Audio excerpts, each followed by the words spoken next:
Oh my god, it's CJ.com. Hey guys, this is Clinton Jeff from CJ.com, and this is our final verdict on the Nokia N97 Mini. Alright, so what do we think of the N97 Mini?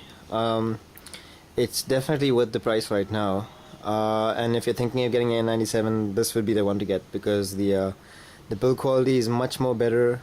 Stainless steel back cover really gives it a whole premium feel over the original N97. The size isn't that small compared to the original N97, so it isn't that much of a compromise. Although original N97 owners probably wouldn't want to upgrade to this.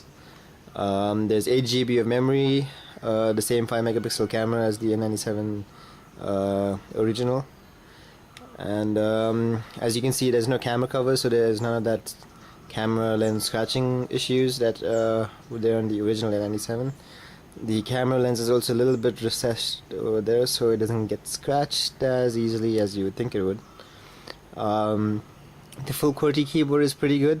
Going from my original 97 to this, you really realize the missing D-pad over here, but otherwise you get pretty used to the direction keys over here and the whole keypad.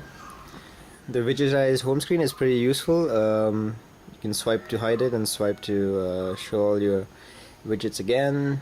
The widgets are still a little bit touch and go. Sometimes they might not work, sometimes they would work. It's not as reliable or seamless as you would want it to be, but there's a little offline indicator now to show you that a widget is offline, which is basically just the application version, so you can get that on the original N97 also. Otherwise, the phone software and everything seems a little bit faster compared to the original N97.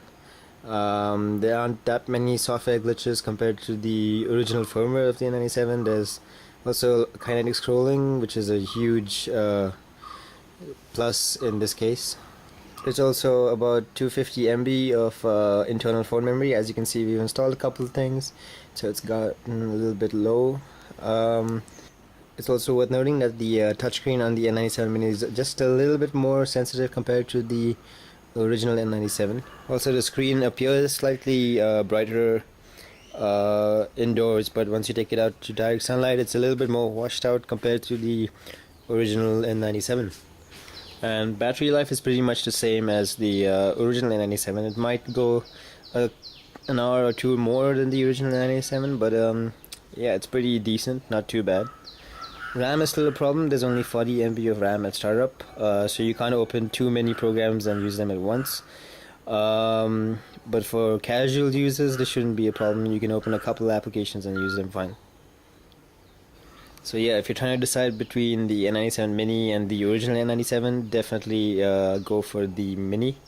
If you're trying to look for a new phone with a touchscreen and a QWERTY keyboard, this is probably one of your best Symbian devices you can get in this genre. Alright, so yeah, that's our final verdict on the N97 Mini. Pretty decent phone. If you want to read the full review, you can check it out on zomygodcj.com.